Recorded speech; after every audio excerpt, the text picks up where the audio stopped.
নমস্কার বন্ধুরা, মেট্রো রেলের তরফে এলো বড়সড় আপডেট। চলছে সাবওয়ে নির্মাণের কাজ। এয়ারপোর্ট এবার হাতের মুঠোয়। কর্তৃপক্ষের লক্ষ্য দ্রুত এই কাজ সম্পূর্ণ করা, আর সেই লক্ষ্যে আরও এক ধাপ অগ্রসর হলো। বন্ধুরা, চূড়ান্ত আপডেটটিতে পৌঁছাবার পূর্বে আরও দুটি গুরুত্বপূর্ণ বোনাস খবর শেয়ার করব আজকের এই ভিডিওটিতে। যার প্রথমটি হলো, ফের বন্দে ভারত এক্সপ্রেস পেল বাংলা। হাওড়া থেকে পাটনা লাইনে এবার চালু হতে চলেছে সুপারফাস্ট এই ট্রেন। আগামী সোমবারই হাওড়া থেকে প্রথমবার ছাড়বে হাওড়া পাটনা বন্দে ভারত এক্সপ্রেস। এ ব্যাপারে মঙ্গলবার গণেশ চতুর্থীর দিনই দিল্লির তরফে সবুজ সংকেত দেওয়া হয়েছে।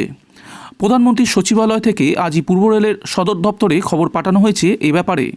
আগামী 24 তারিখ নয়া এই ট্রেনের উদ্বোধন করবেন প্রধানমন্ত্রী নরেন্দ্র মোদী।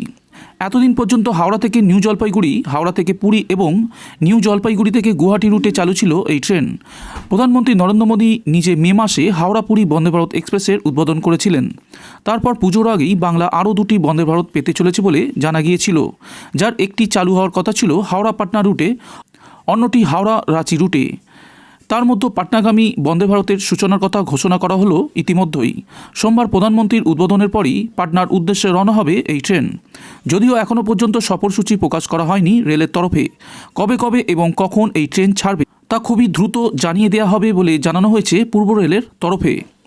বাংলায় প্রাথমিকভাবে 3টি রুটে এই ট্রেন চালু হলেও পুজোর আগে যে আরও দুটি ট্রেন চালু হতে চলেছে তা ইঙ্গিত ছিলই। সেই মতোই পুজোর এক মাস আগে রাজ্যবাসীকে একটি উপহার দিল রেল। এই রুটে বন্দে ভারত এক্সপ্রেসের ট্রেনের এসি এক্সিকিউটিভ চেয়ার কারের টিকিটের দাম 2500 টাকার আশেপাশে এবং এসি চেয়ার কারের ভাড়া 1500 টাকার আশেপাশে থাকবে বলে জানা গিয়েছিল। যদিও রেলের তরফে এখনও সঠিক ভাড়া জানানো হয়নি, তবে শিগগিরই তা জানিয়ে দেওয়া হবে। সূত্রের খবর, রাঁচি হাওড়া বন্দে ভারত চালু হয়ে যাবে দ্রুত। হাওড়া থেকে টাটানগর হয়ে ঝাড়খণ্ডের রাজধানীতে প্রবেশ করবে এই সেমি হাইস্পিড ট্রেন। তবে কবে থেকে তা চালু হতে চলেছে তা এখনও জানা যায়নি।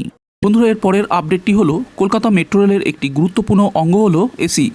এবার মেট্রো রেকের এসি স্বয়ংক্রিয়ভাবে রক্ষণাবেক্ষণ হবে। এর জন্য একটি স্বয়ংক্রিয় ব্যবস্থা তৈরি করল মেট্রো কর্তৃপক্ষ। নোয়াপাড়া কারশেডে এই ব্যবস্থার উদ্বোধন করা হয়েছে। নতুন ব্যবস্থায় এসি যন্ত্রের বিভিন্ন অংশ পরিষ্কার করা সম্ভব। এর ফলে সময় সাশ্রয় হবে বলে মনে করছে মেট্রো কর্তৃপক্ষ। সোমবার মেট্রো রেলের জেনারেল ম্যানেজার পি উদয় কুমার রেড্ডি এর উদ্বোধন করেন। পরিস্থিতি অনুযায়ী বিভিন্ন কামরায় এসি যন্ত্র কীভাবে কাজ করবে তা নিয়ন্ত্রণ করে থাকে মাইক্রো প্রসেসর। এই ব্যবস্থায় মাইক্রো প্রসেসরের অধীনে এসি যন্ত্র কেমন কাজ করবে তাও পরীক্ষা করা যাবে। সাধারণত বিভিন্ন কামরায় এসি যন্ত্রের নানান অংশ খুলে পরিষ্কার করার পর তা পুনরায় রেকের সঙ্গে যুক্ত করে মাইক্রো প্রসেসরের সঙ্গে জুড়ে দিয়ে পরীক্ষা করা হতো। তবে পুরো ব্যবস্থা ঠিকমতো কাজ করছে কিনা তা এই নয়া ব্যবস্থার সাহায্যে রেকে না লাগিয়েই বোঝা সম্ভব। তাছাড়া বাইরের থেকে বাতাস টেনে নেওয়ার পরিমাণ ও নিয়ন্ত্রণের ব্যবস্থা থাকে স্বয়ংক্রিয় প্রযুক্তির মধ্যে। এর ফলে উন্নত মানের রক্ষণাবেক্ষণ সম্ভব হবে বলে জানিয়েছে মেট্রো। তাছাড়া কোথাও কোনো খামতি রয়েছে কিনা এই যন্ত্রের সাহায্যে বোঝা সম্ভব। আপৎকালীন পরিস্থিতিতে যন্ত্র কেমন কাজ করছে, বিদ্যুতের প্রবাহ ঠিকমতো রয়েছে কিনা তাও এই যন্ত্রের সাহায্যে পরীক্ষা করা যাবে। বন্ধুরা, এবার যাওয়া যাক আজকের ভিডিওর শেষ আপডেটটির দিকে। মেট্রো থেকে নেমেই সোজা কলকাতা বিমানবন্দরে তৈরি হচ্ছে সাবওয়ে। কলকাতায় যে বিভিন্ন মেট্রো করিডর তৈরি করা হচ্ছে সেটার মধ্যে অন্যতম হলো নোয়াপাড়া থেকে বারাসাত মেট্রো করিডর। ওই মেট্রো করিডরে থাকবে গুরুত্বপূর্ণ এয়ারপোর্ট স্টেশন। সেই মেট্রো স্টেশনের সঙ্গে সরাসরি যুক্ত থাকবে কলকাতা বিমানবন্দর। মেট্রো থেকে নেমেই সাবওয়ে দিয়ে সোজা পৌঁছে যাবেন কলকাতা বিমানবন্দরে। যাত্রীদের সুবিধার জন্য জোর কদমে সেই সাবওয়ে নির্মাণের কাজ চলছে।